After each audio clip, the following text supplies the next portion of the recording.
Josep Piera. Pepito, per a molts amics,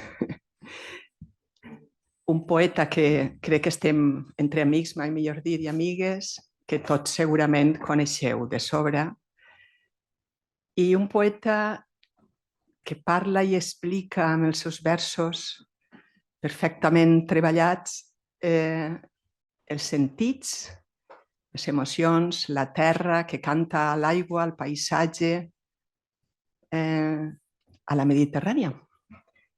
I no podia ser d'una altra manera perquè reunís totes i més condicions com per a que el Consell Valencià de Cultura l'hagi inclòs en la col·lecció que ara us presentem.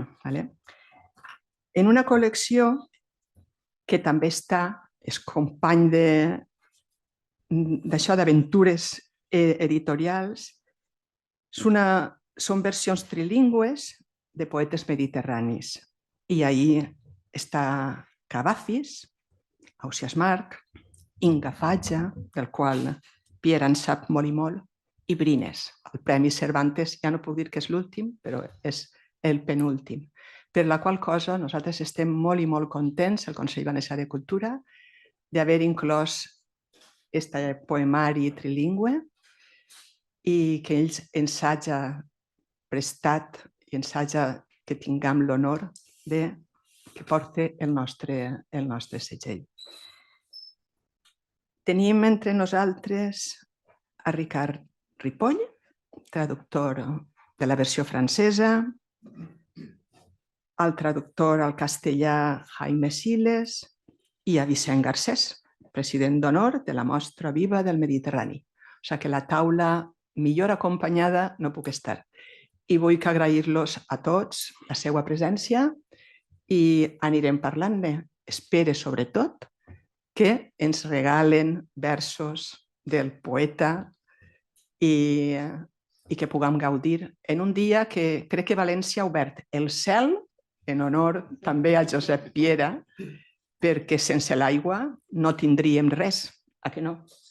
No n'hi hauria Drobo, al qual canta tant i tan bé, no n'hi hauria terra, no n'hi hauria vida, efectivament. Així és que s'ha portat molt bé en nosaltres els núvols i tot i que ha deixat algunes butaques buides, crec, la pluja, perquè els valencians i les valencianes, quan es posa negre el cel, de seguida ens centra una poreta perquè pensem que va eixir les sèquies i els rius i els barrancs, però de tota manera és un privilegi poder ploure també en un dia com el d'avui. Gràcies a tots per haver vingut i passem a encetar l'acte. Jo tinc així que parle jo, se suposo que era un minut i crec que me n'he passat, i després el senyor Vicent Garcés, que presenta el llibre de Josep Piera. I a continuació, els seus traductors. Gràcies. Gràcies, presidenta. Gràcies per estar així avui entre nosaltres, però també per representar avui així al Consell Valencià de Cultura, que és la casa i l'entitat que ens cedís aquesta possibilitat de presentar els llibres que hem anat editant. Ja fa 5 anys que estem venint en el mes de novembre en aquesta tasca d'intentar facilitar la lectura de poetes del Mediterrani en llengües distintes a l'original de l'autor.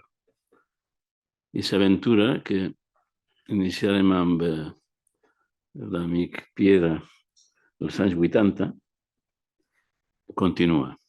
L'aventura continua. I el que jo espero, el que esperem tots, és que pugui continuar molts anys, en la mesura que hi haurà poetes, seguiran havent poetes. Per tant, gràcies, presidenta. Gràcies a Jesús Huguet també per totes les facilitats que ens ha donat sempre i a Paco Jimeno també per... Paco Jimeno, m'he equivocat, no? És Paco Izquierdo. En qui estaria jo pensant? Paco Izquierdo. També per mateix les facilitats que ens donen per la publicació dels llibres. Gràcies a Àngel Gregori, que està com ànima inclosa en tot el que fem, i gràcies a Toni Paricio, també, que està en les tasques d'elaboració dels llibres, els materials que avui tenim i hem tingut entre les mans.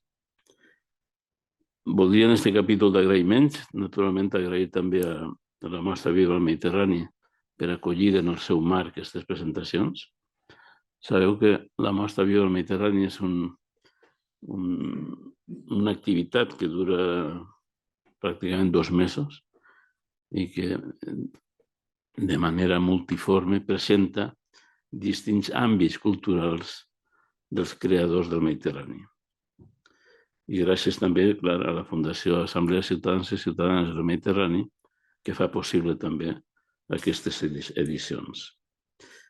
De Ricard Ripoll i Jaime Siles no vaig a parlar, ja parlaran ells, però gràcies per haver vingut també un dia com avui, un de Barcelona, alçant-se molt matí, i l'altre és així, però plovent, i així quan plou, plou. Per tant, gràcies a tots i a totes per fer possible aquesta activitat de caràcter cultural que volem que tingui continuïtat. 5 anys, 5 llibres, 6 llengües ja utilitzades, el català, el castellà, l'àrab, el portuguès, l'italià i el francès.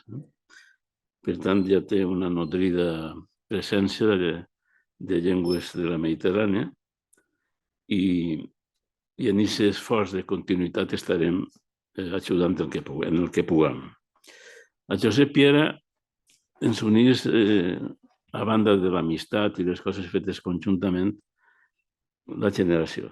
Som de la mateixa generació, hem viscut el mateix en termes vitals, en termes socials, polítics, culturals. Ell ja ho està contant a poc i seguirà contant. Esperem, Pep, que puguis durant molts anys descriure les etapes que ens han donat la vida, que ens han fet la vida, perquè la vida és aigua, com diu la presidenta, però la vida també és tot el que acompanya l'aigua. I ahí estem generacionalment.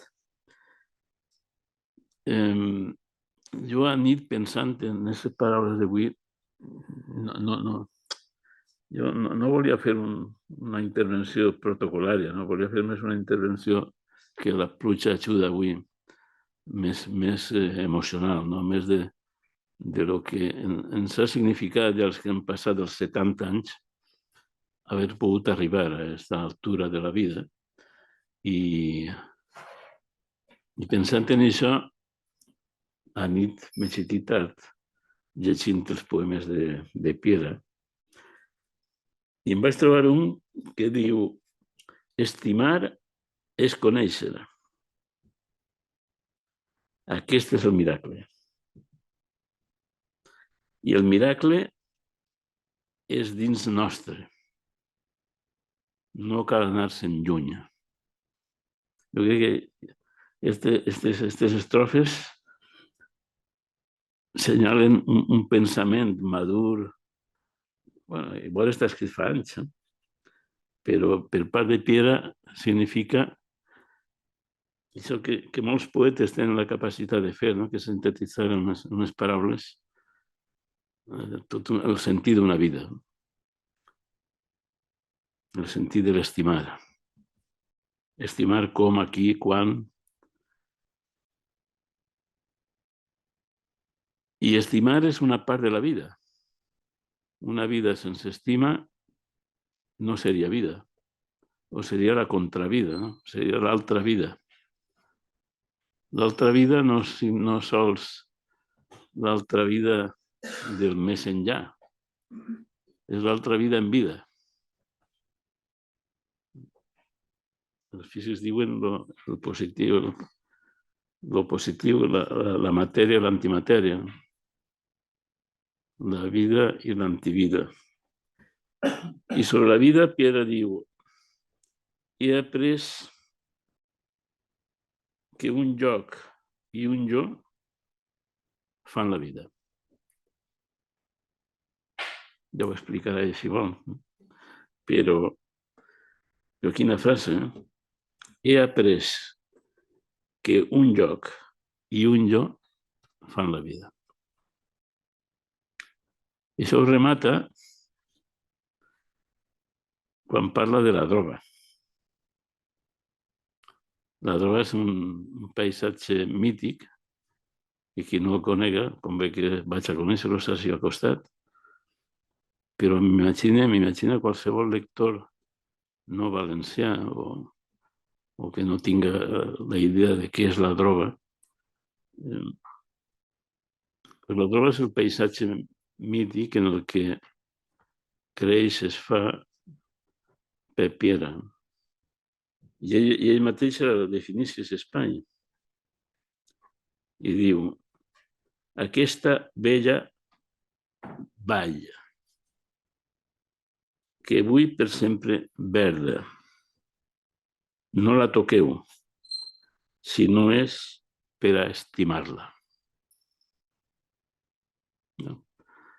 Si lliguem el primer que hem llegit sobre què és estimar i aquesta reflexió sobre la droga, doncs tenim ja l'espai vital, l'espai poètic, on s'ha generat el pensament de Pep Piera. Bueno, diríem que això és la vida. La vida és aquest fet que ens acompanya en un moment naixem, en un lloc o en diversos llocs creixem i en un altre lloc, i això sí que és un lloc únic, morim. I en aquest itinerari és on la producció poètica de Pep Piera fa tot un recorregut, que una part d'aquest recorregut està en aquest llibre d'antologia mediterrània.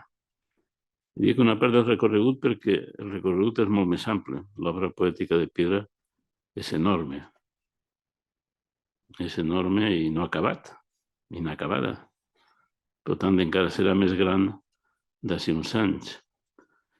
I en aquest recorregut, Piera es troba en el mateix mar que es troba a Brines. Fa uns dies, l'any passat, parlàvem de Brines així mateix, en aquest llibre titulat Cap a la boira. Cap a la boira. I diem fa un any. Anem cap a la boira o ja estem dins la boira?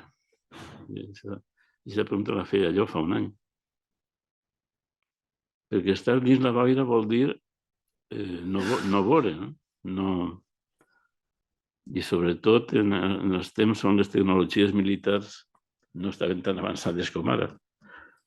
Estan dins la boira en els temps dels clàssics del Mediterrani era no saber ni on estava el nord, ni el sud, ni l'est, ni l'oest. Era estar amb la incertesa del futur. Estàvem en la boira, seguim en la boira en aquests moments en el Mediterrani, i Piera, en l'últim poema d'esta antologia, que es diu Oda amarga al Mediterrani, diu el següent. No és que jo siga mediterrani, és que me'n sent ser de cor, de cap, de vida, de paraula i de veu. Bé, doncs és la definició que fa el poeta Piera de tot un recorregut vital que l'ha acompanyat sempre en la seva vida, és el recorregut de la seva vida que va junt amb la percepció d'aquest espai històric, humà i cultural que és el Mediterrani. Per tant, que avui presentem una antologia mediterrània de Pep Piera, té tot el sentit de sintetitzar en un llibre tota una vida de creació cultural, literària, poètica de Pep Piera. I ara seran els poetes els que diran la seva. Moltes gràcies.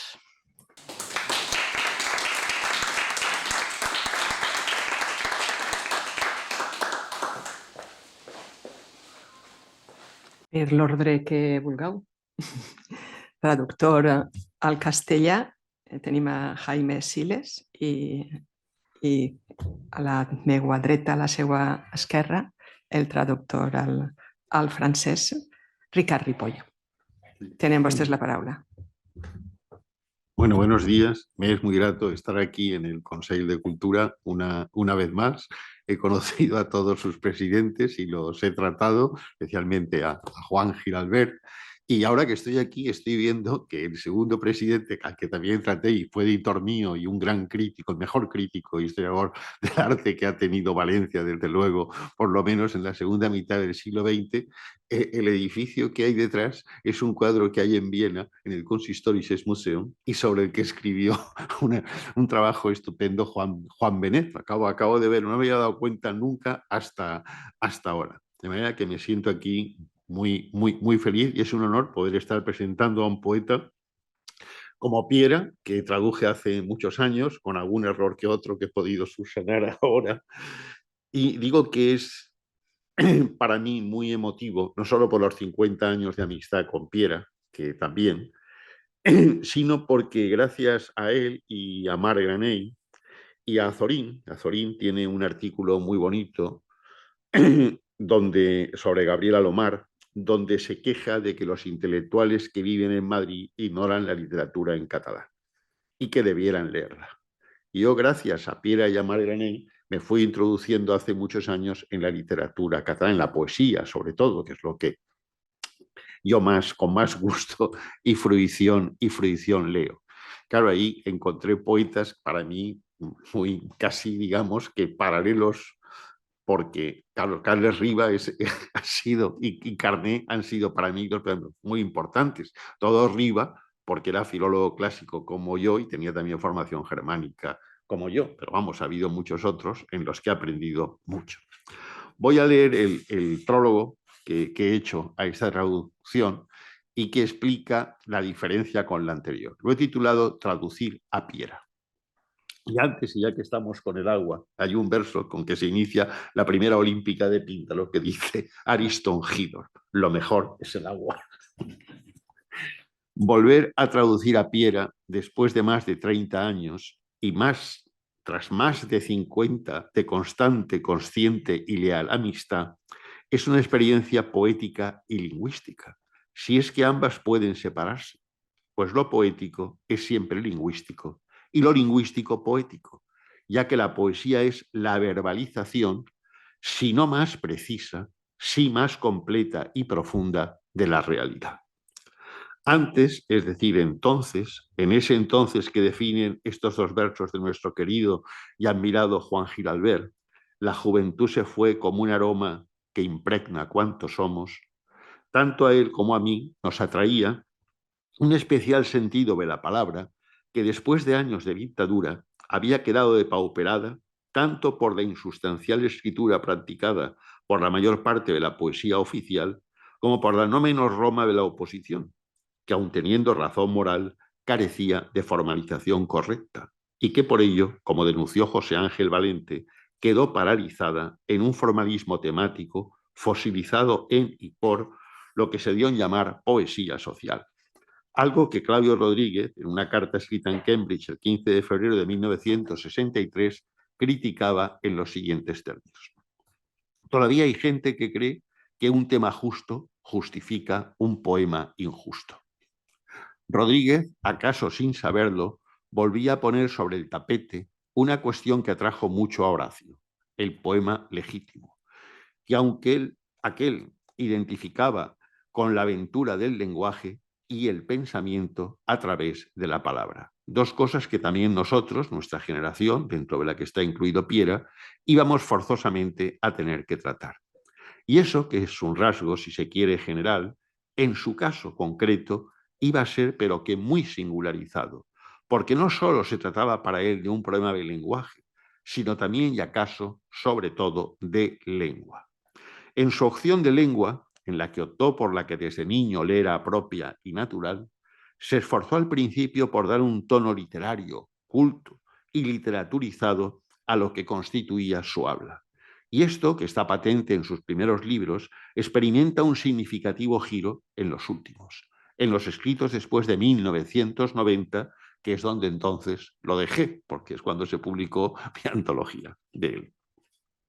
Ese giro, que al volver ahora a él se me hace evidente, afecta más que al lenguaje en sí, a las propiedades y niveles de la lengua, de una lengua que en su evolución va haciéndose más coloquial que retorizada. Eso que he advertido al traducirlo ahora me ha hecho comprender, y espero que al lector también, que su obra, sin bajar los requisitos exigidos por el rigor y el celoso cuidado de la forma, se haya ido humanizando, entre comillas, si así puede decirse, y que lo existencial, tan presente siempre en su escritura, se haya ahora potenciado incidiendo en las distintas fantasmagorías del yo a lo largo del tiempo. De un tiempo en el que el instante, solo cuando es pasado por el tamiz de la memoria, adquiere su sentido y se muestra en toda su verdad. Sus imágenes, menos intelectuales que plásticas, son siempre concretas y hacen referencia a una anécdota de la que parte, un momento sobre el que reflexiona, un amor que evoca o un lugar que se describe o se elogia. Poeta mediterráneo en sentido absoluto y total, como ha dicho Presidenta, lo que esta antología suya nos revela es la emoción, el sentimiento y el sentido de su pertenencia a una comunidad histórica, pero también atemporal. La de los habitantes de los países ribereños del Mediterráneo, de sus ciudades, de sus culturas, de sus lenguas, de sus hablas, que en Piera constituyen tanto una ideología, palabra aquí tal vez excesiva, como una asumida y practicada religión, que tiene como centro no una divinidad, sino un espacio, no un culto, sino un modo de ser. Poesía, pues, celebratoria de una condición y de un paisaje, ambos mediterráneos. Lo es también del hecho mismo de vivir y de cuanto la vida misma comporta, pérdidas y ganancias, alegría y dolor. Todo ello salvado en el ritual poético del recuerdo y en todo cuanto sus mitologemas permiten revivir y actualizar. Pero no solo eso, se nos presenta aquí un Piera ecológico, un Piera comprometido, un Piera moral, que denuncia no pocas de las contradicciones e hipócritas miserias de nuestra época y nuestro entorno, que es capaz de dar una adecuada formulación poética a sus impresiones y sensaciones, que es dueño de un pensamiento poético y que posee una ética estética que se hace, pero que muy visible aquí. Para mí ha sido un auténtico gozo acompañarlo en todo su largo recorrido poético y un honor el haberle prestado mi voz en estas traducciones, en la que espero no haber sido más traidor de lo necesario. Leerlo, releerlo, disfrutarlo en el sensual paladeo de su palabra, en sus distintas instancias de discurso, en la coloratura de su expresión y en la carnalidad de sus verbales mecanismos, ha sido para mí volver a vivir el tiempo en el que nuestra lejana juventud nos reunió.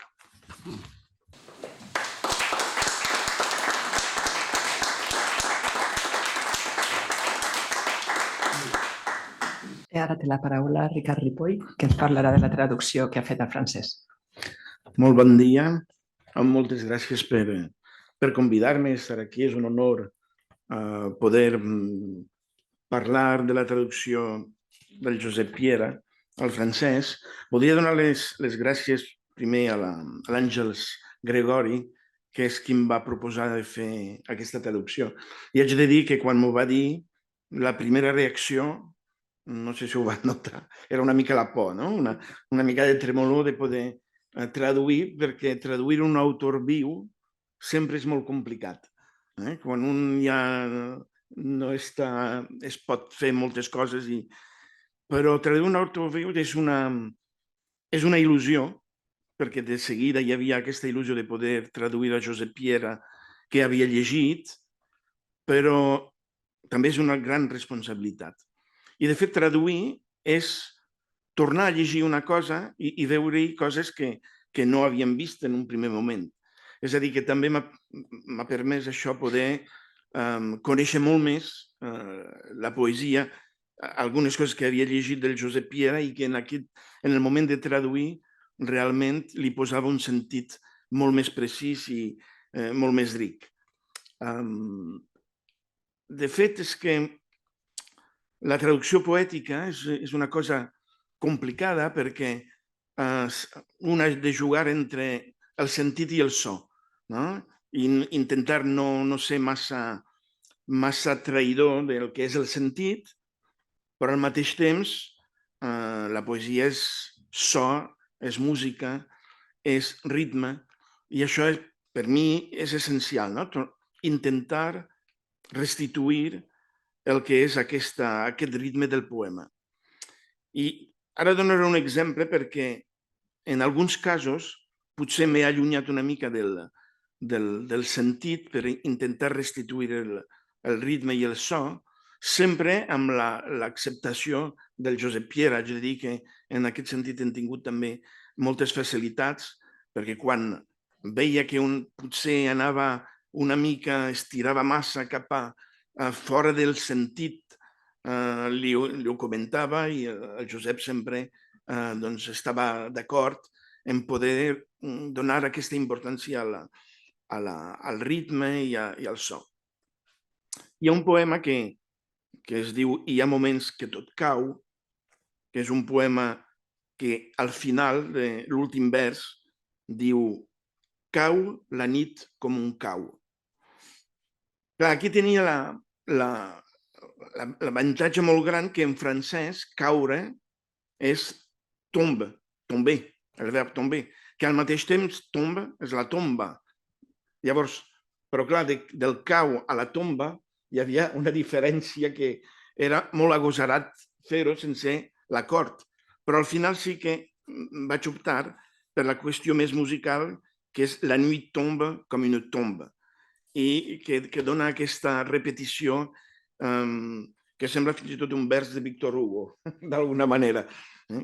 Llavors, de vegades, la dificultat és, no crec que la traducció hagi de ser literal, però em costa molt poder allunyar-me molt del sentit del poema, perquè hi és, però sempre conservant aquesta musicalitat.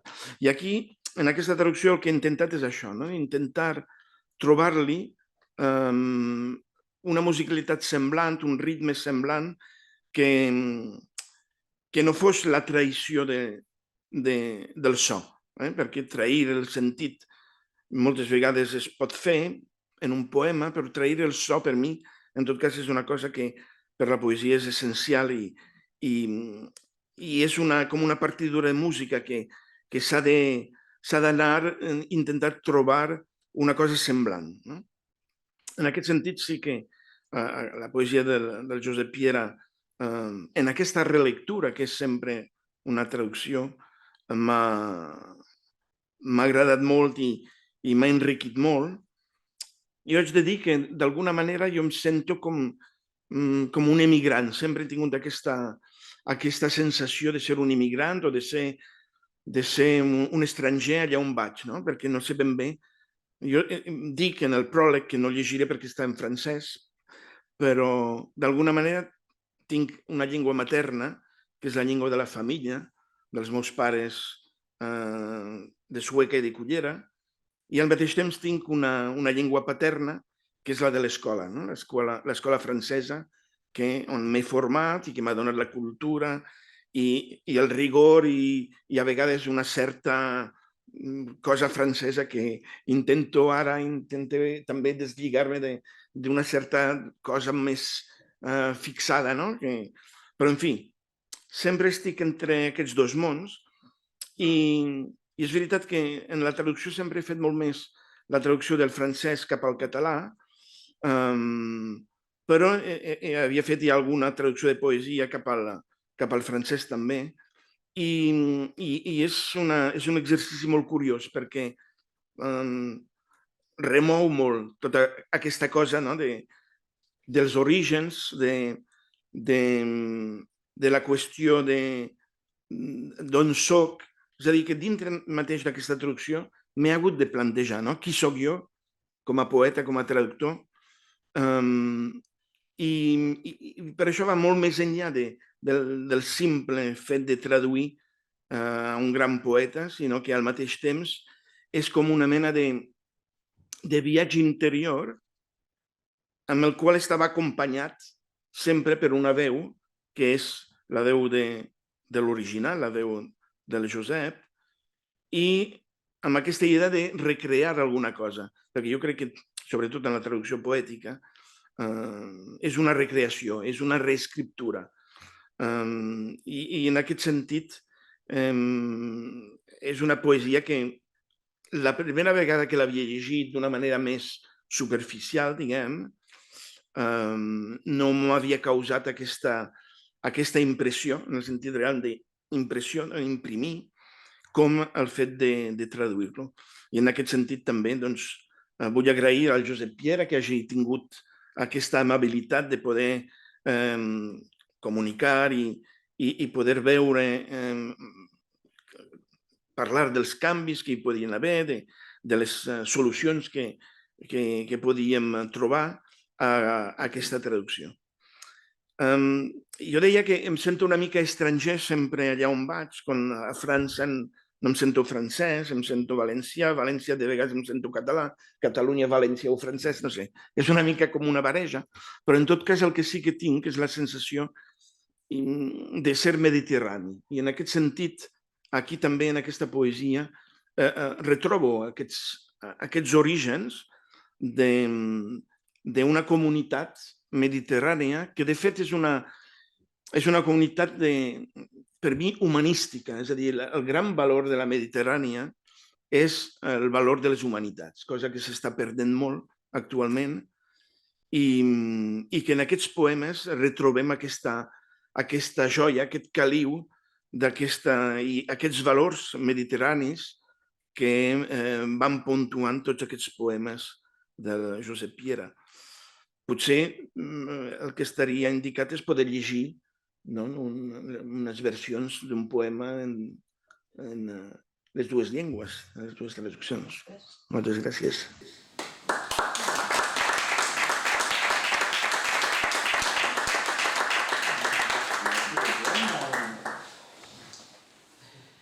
Sí. Llegir un poema estaria molt i molt bé. Sentir les tres llengües dels mateixos versos, jo crec que això serà ja el colofó final. I ara té la paraula el poeta, Josep Piera, que ens contarà, que ens dirà, com sempre fa. Ell no porta mai apunts, però com que parla de cor i de cap, té vostè la paraula, senyor Piera.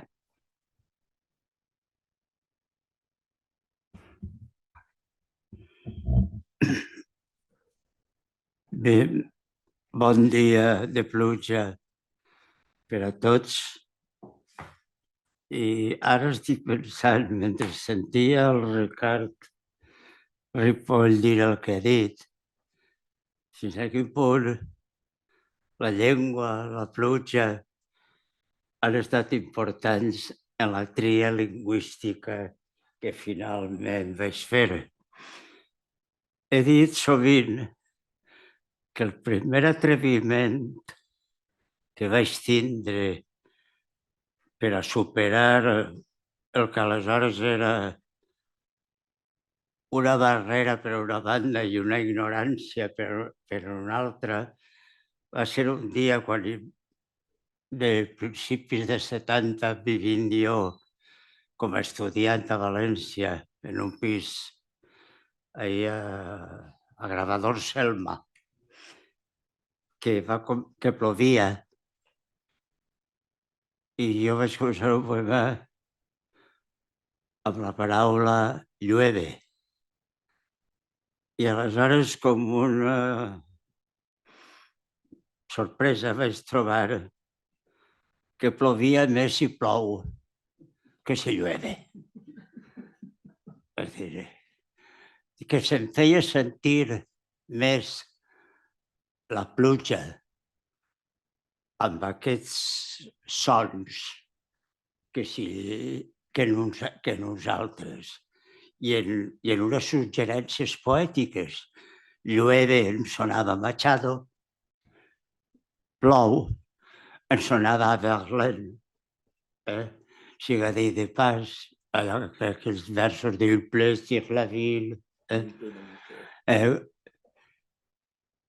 I, bueno, ara estic pensant que, mira, són les dues llengües a les que se m'ha traduït ara per dues persones que vinculades a la meva biografia de formes diferents.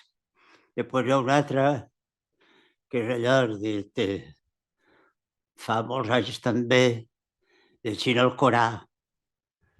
Jo soc molt pro-moro, que a aquest nivell, és dir, hi ha un vers del profeta, no, jo no soc de cap religió, però usa la terminologia que usen els musulmans, diu precisament això, l'aigua és vida. És dir, per tant, l'aigua, la pluja, la vida, vindria a ser una metàfora perfecta del dia i del que per a mi en aquest moment representa. Dit això, voldria donar les gràcies a tots els que han intervingut en aquesta bella edició. I no ho dic perquè vaig dedicat a mi, sinó perquè objectivament l'he trobat elegant i perquè estic molt content de la companyia o de les noves veus que ara tenen els meus poemes i de la tria.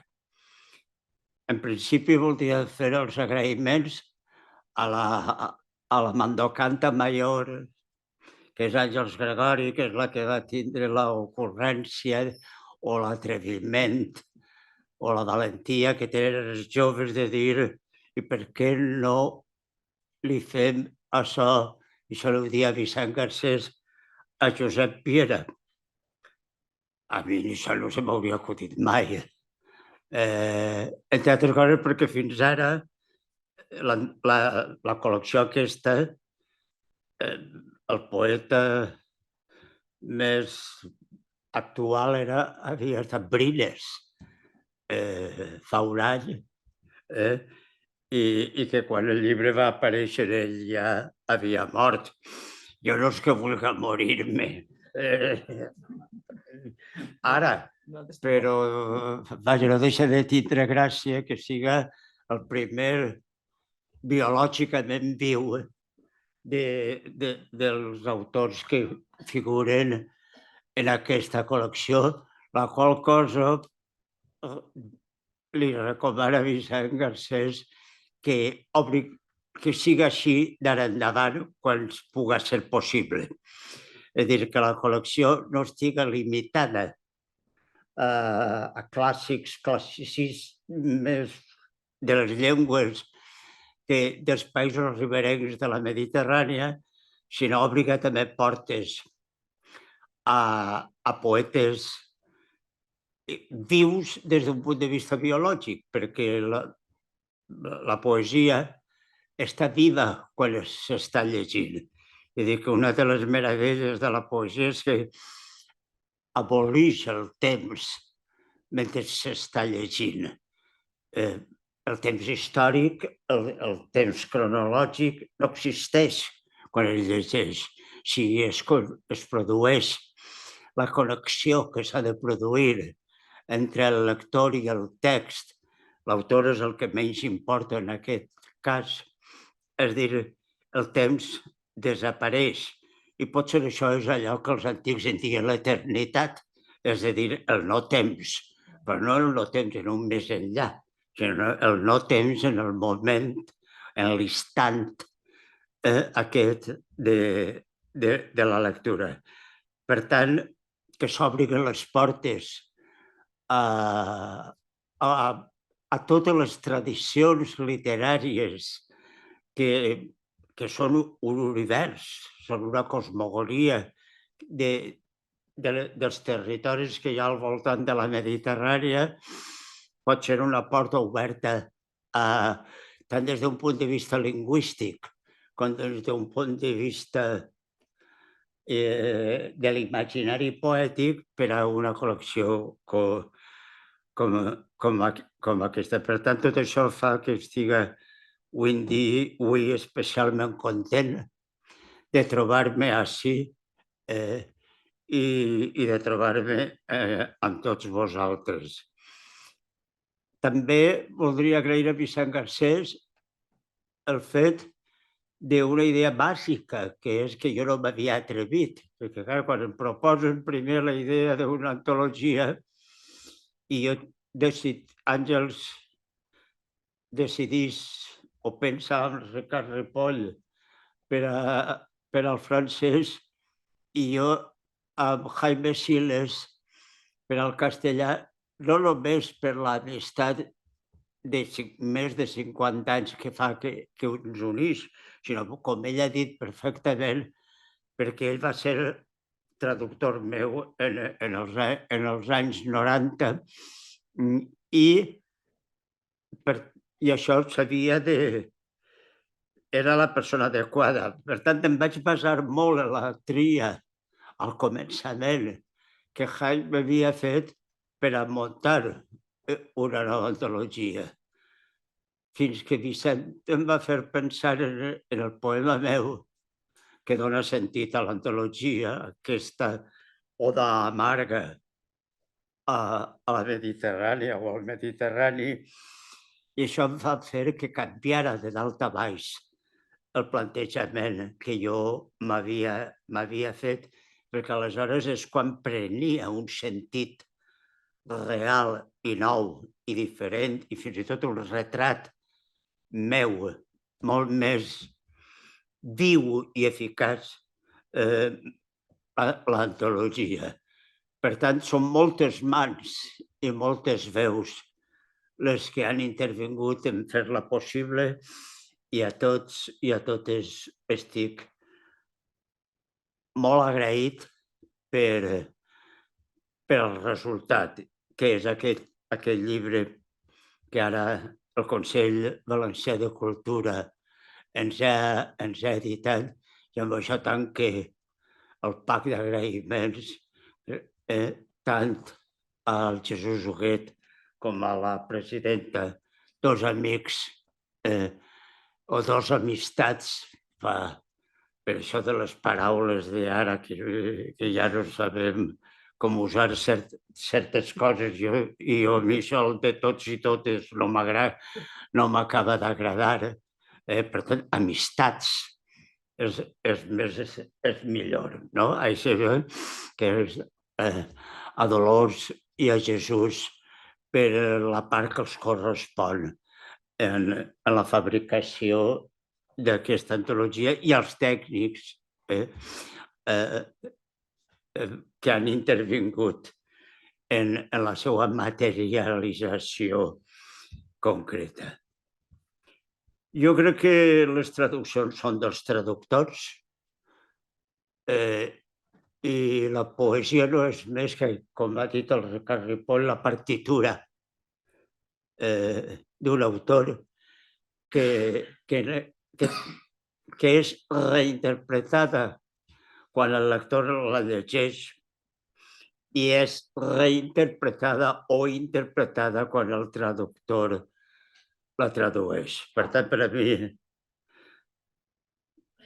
traduir no és trair, sinó és saber interpretar la partitura permanent i ahir el to que prenga la música del text ja depèn de l'intèrpret que toca i és, per tant, qui fa la música que l'escoltador la sent.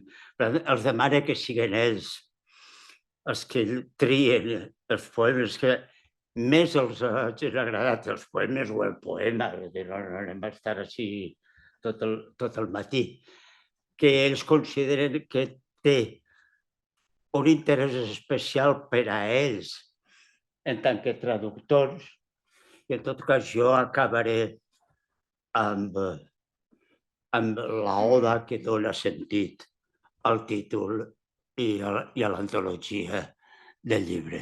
Moltes gràcies.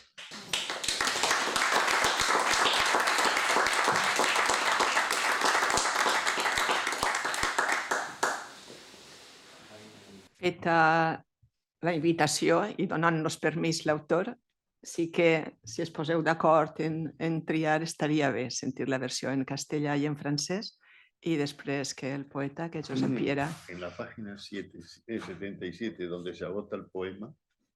¿En qué página está? 7.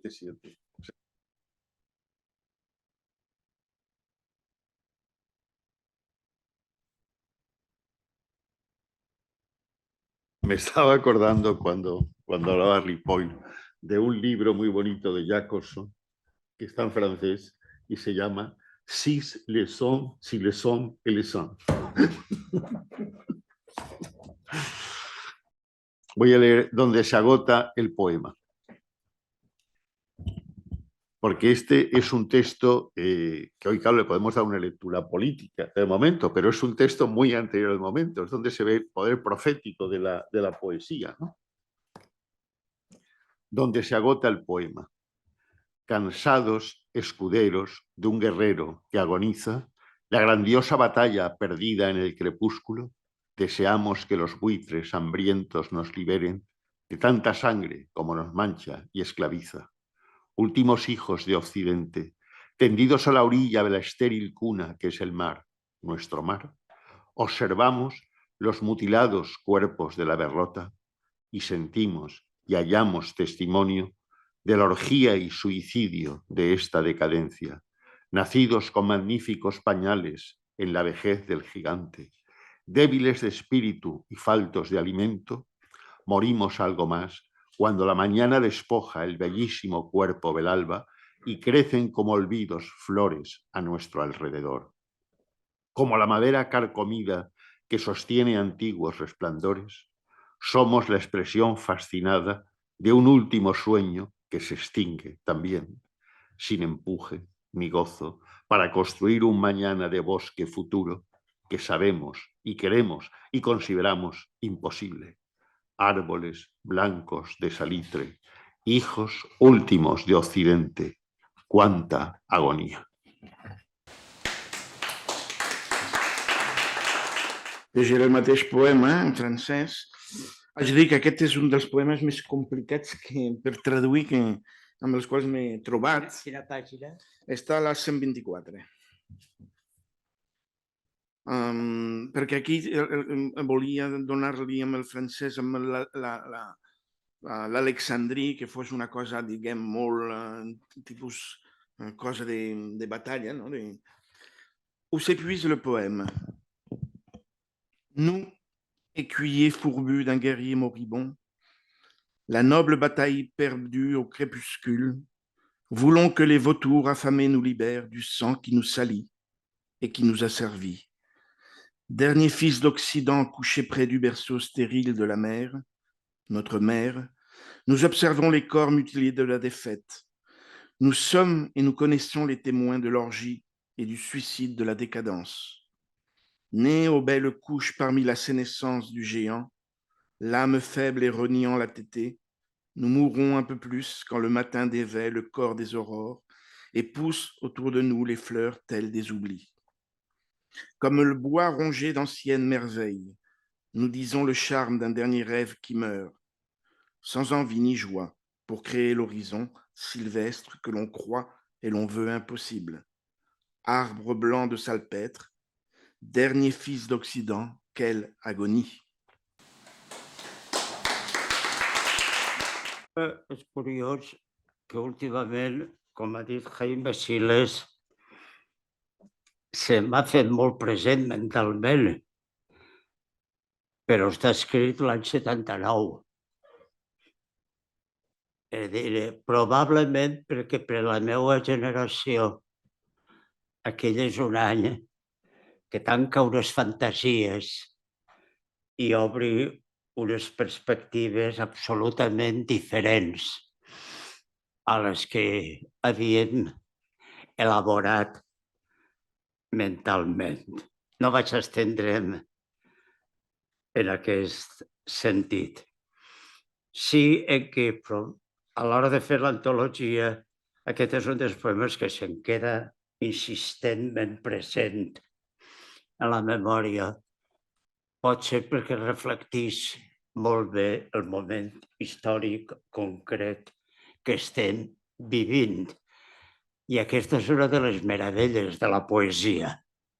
És a dir, que la interpretació que el temps dona a les paraules, que són les mateixes que es van escriure en un moment determinat, torna, com he dit abans, tornen a abolir el temps i a donar un nou sentit. Això justificaria plenament la lectura de clàssics mil·lenaris, que la gent diu això és obsolet. I bueno, si d'obsolències es tracta, la més obsoleta de les obsolències som nosaltres mateixos, és dir, que ja haurien d'haver finiquitat fa molt de temps. De fet, en un dels llibres últims de les meves memòries vinc a dir això, que he escrit en plena pandèmia. Pot ser el virus que ens acabi eliminant. Som nosaltres mateixos, és a dir, som nosaltres. El virus pandèmic que estem acabant amb la vida de la Terra, com qualsevol espècie que es vol fer-se l'ama de la vida, que és el que fa la condició humana o la humanitat. Eixa raó o de raó de ser és la que aquest poema, és a dir, intuïx o retrata en el seu moment, on s'esgota el poema. Cansats escuders d'un guerrer que agonitza, la grandiosa batalla perduda en el capvespre, desitgem que els voltors famolencs ens alliberen de tanta sang que ens taca i esclavitza. Darrers fills d'Occident, ajaguts a la vora de l'estèril bressol de la mare, la nostra mare, observem els cossos mutilats de la derrota i ens sentim i trobem testimoni de l'orgia i suïcidi d'aquesta decadència. Nats amb magnífics bolquers en la senectut del gegant, dèbils d'ànima i escarransits de cria, ens morim un poc més quan el matí despulla el cos de l'alba i creixen com oblits les flors al voltant nostre.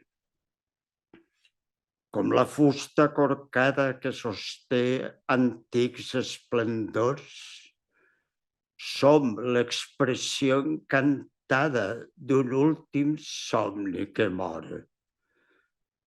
Sense empenta ni goig per construir un demà de bosc futur que sabem i volem i estimem impossible, arbres blancs de salnitre, fills d'arrels d'Occident, quina agonia!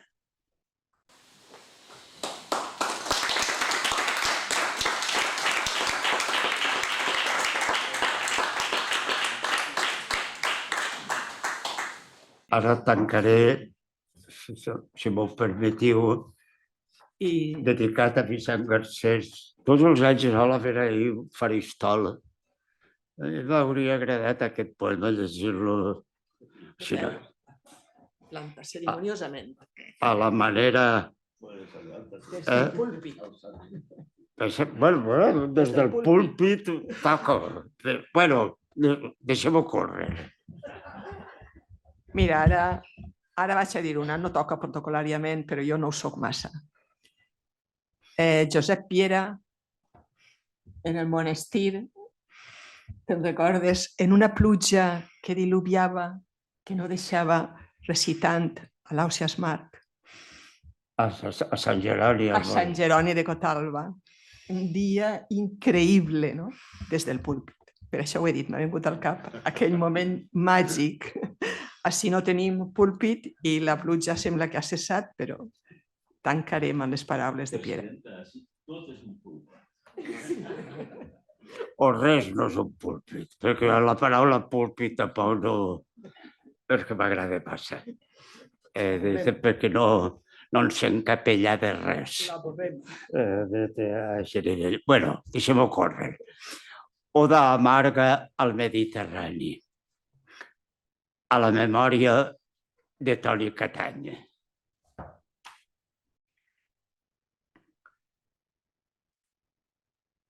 M'he sentit mediterrani per canyars amb sirenes amagades mentre llegia Homer, mirava el perfil mític d'Ítaca a l'horitzó i tenia davant el cap de l'Èucada, des d'on Safo se suïcidà llançant-se a la mar.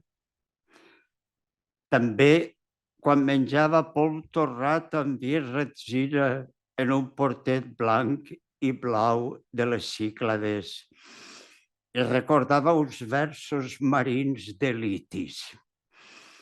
I quan a Súnion fotografiava el nom de Lord Byron gravat en una altiva columna de marbre i de cor endins recitava l'elegia de Carles Riba.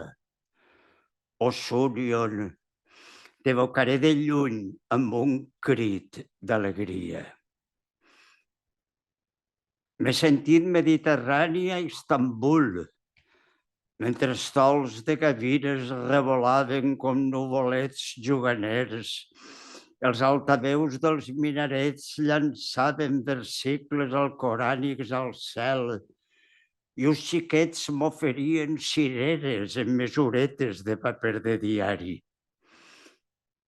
M'he sentit mediterrani veient esglésies ortodoxes convertides en corrals de gallines a la banda turca de l'Egeu i a la grega, just enfront, veient les mesquites otomanes caigudes a terra i passejant a banda i banda per carrers empedrats de làpides espoliades d'antics cementeris. M'he sentit mediterrani a Rodes, imaginant tirant-lo blanc de passeig pel carrer dels Cavallers, entre nobles cases gòtiques amb escuts de 4 barres esculpits a les façanes. M'he sentit mediterrani a Nicòsia, a l'illa d'Afrodita, botant línies verdes invisibles i fronteres ben visibles, com de xiquet quan jugava al sambori i a mos redós morzava un bocata de formatge amb raïm.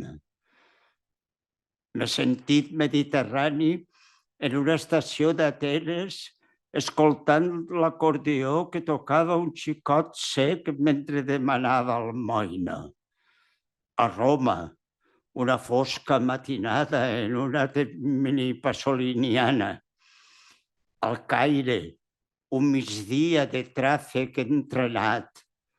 A Barcelona, anant de pressa per la sorollosa Sants i corrent escapat entre la cridòria de l'estació de València.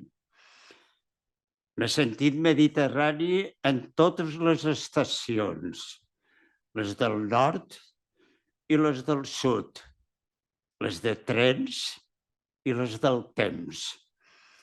M'he sentit mediterrani deixant-me dur per veles i vents ausiasmarquians i volent volar pels cels irisats. També en descobrir una vella endolada que passava un mocador blanc de seda per sobre d'una tomba santa a Jerusalem i llegint Pinhas Sadeh, aquest món no té salvació. La mort munta un cavall en el blau cel, en silenci. M'he sentit mediterrani mentre a la televisió s'ensorraven fetes flames, fums i plors i pols, les torres bessones de la dolorida capital del món, i Walt Whitman plorava al cim d'un gratacels. I quan em menjava a gallons una mandarina per la corniix d'Alexandria, sentint un agredolç olor als dits i als llavis, i Cavafis es perdia per un carreró pudent de pixums i de peix, i enlloc no hi havia cap far que marcara un camí de llum en la foscor. M'he sentit mediterrani admirant l'Angèlica Annunciata d'Antonello de Lucina, menjant olives en salmorra al mercat, dormint com un sarvatxo al sol entre les ruïnes dels temples de Selinunte, tenint davant un Caravaggio a Siracusa. M'he sentit mediterrani. M'he sentit mediterrani a l'illa de Pròsida, deixant-me dur pel balanceig de les barques entre cases de color rosa, mentre una mare cridava al seu fillet: Arturo, Arturo. També a les ruïnes del Colano i entre les ruïnes del present. M'he sentit mediterrani als mercats de Nàpols, davant del portal del castell nou d'Alfons el Magnànim, fent-me una pizza a Portalba amb Virgili i el Dante, al cafè Gambrinus de Tertúlia Mical, a Ravello, somiant Déus, a Sorrento, a la terrassa d'un local amb la mar llatina i Capri al davant, bevent a glopets un limoncello, sentint Lucio Dalla che cantava Caruso. Qui dove il mare luccica e tira forte il vento. M'he sentit mediterrani als ports de Gènova i de Marsella, amb una tallada de meló a les mans, veient partir les naus de tots els temps cap a mons vells i nous, cap enlluny i cap enlloc, entre perfums de lavanda i d'alfàbega, de sal i de sabó i ai, dels llorers lírics de Montale i també dels llemosins de Mistral. Al port de Seta, recitant els versos blaus de Paul Valéry, a Prada, passejant vora séquies rialleres o corrent Canigó avall acompanyat de Verdaguer, escoltant el cant dels ocells casalians, les cantilenes de Josep Sebastià Pons i els somriures de l'herba i del riu, sol i de dol al bell mig claustre de Cuixà. M'he sentit mediterrani. M'he sentit mediterrani a Alger, passant per una plaça que els emigrants valencians en deien la Basseta, tot berenant una mona de Pasqua dels temps, recordant una èpica batalla de pel·lícula en blanc i negre. Ja t'hi passa, en veure gravat en una pedra corcada vora mar, envoltada de lliris de safrà, una frase d'Albert Camus. Je comprends d'ici ce qu'on appelle gloire, le droit demeure sans mesure. M'he sentit mediterrani als carrers de Marràqueix, embriagat del perfum dels tarongers en flor, o quan sentia la crida a l'oració del muetzí en un capvespre morat a la plaça dels morts i dels vius, tot prenent un té amb gesmil i a tocar del desert perquè algú m'oferia mà en un pitxeret de fang primordial. M'he sentit mediterrani quan llegia Josep Pla a la Toscana o al seu Empordanet, quan recitava Federico García Lorca a Granada o New York, acompanyat de Miquel Costa i Llobera a Formentor. També miràvem estels mironians a la ciutat de Mallorca, capbussat en el fons fòssil submarí de Miquel Barceló, deixant una clàssica rameta d'olivera a la tomba de Robert Graves a Deià, i a Eivissa, com si arribara al paradís dels baladres en flor de Marià Villangómez, cantat per Uc. M'he sentit mediterrani a València, llegint uns versos oblidats de Teodor Llorente.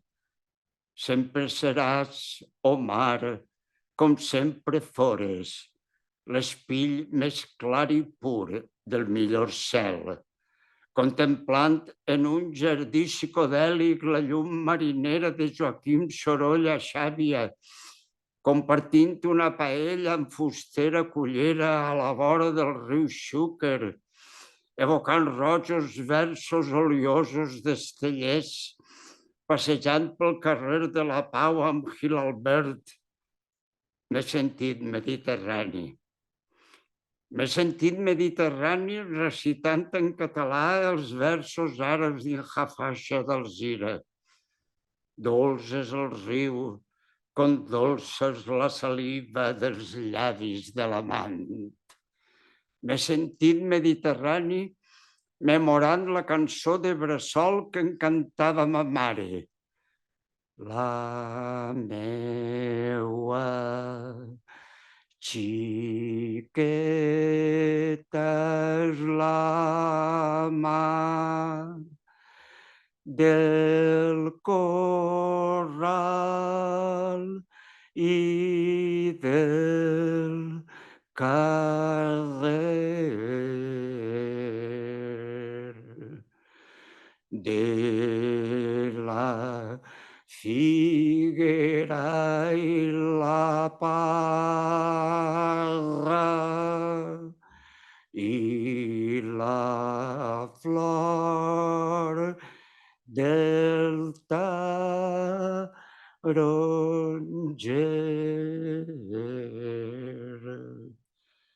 M'he sentit mediterrani a casa amb els meus, a la vall de la Drova on visc, aquesta vella vall que vull per sempre verda.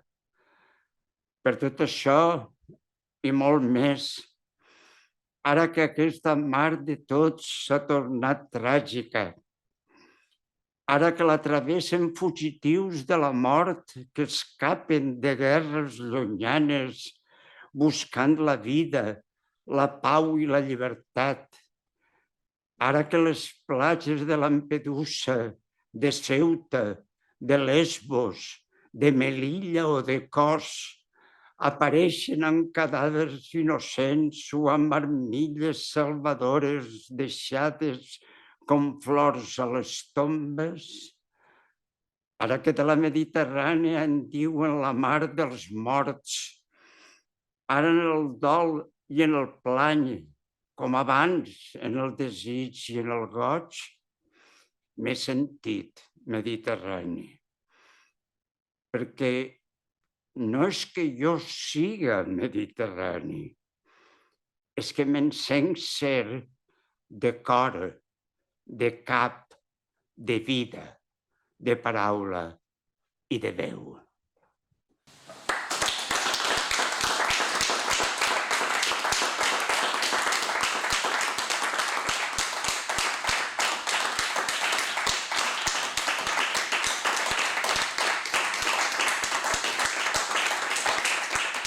Mon pare solia dir, perquè ell no diria púlpit, ell diria que tenia veu de política la trona, però no, el poema és de capellà al púlpit.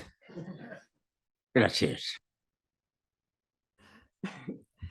Bé, després d'aquest regal, que bé que Jesús Huguet hagi insistit en la lectura de l'Oda. És un final meravellós. S'obren totes les paraules. Ahir s'havia d'haver acabat tot. I aquest regal de vida de Mediterrani, oferit als mediterranis presents i als absents que s'aproparan al llibre, ara les paraules de Piera, les paraules dels seus traductors, Vicent Garcés, de Jaime Siles, Ricard Ripoll, al qual els agraïm molt i molt la presència i sobretot el treball. El llibre és dels lectors i generosament ens l'ofereix. Moltíssimes gràcies.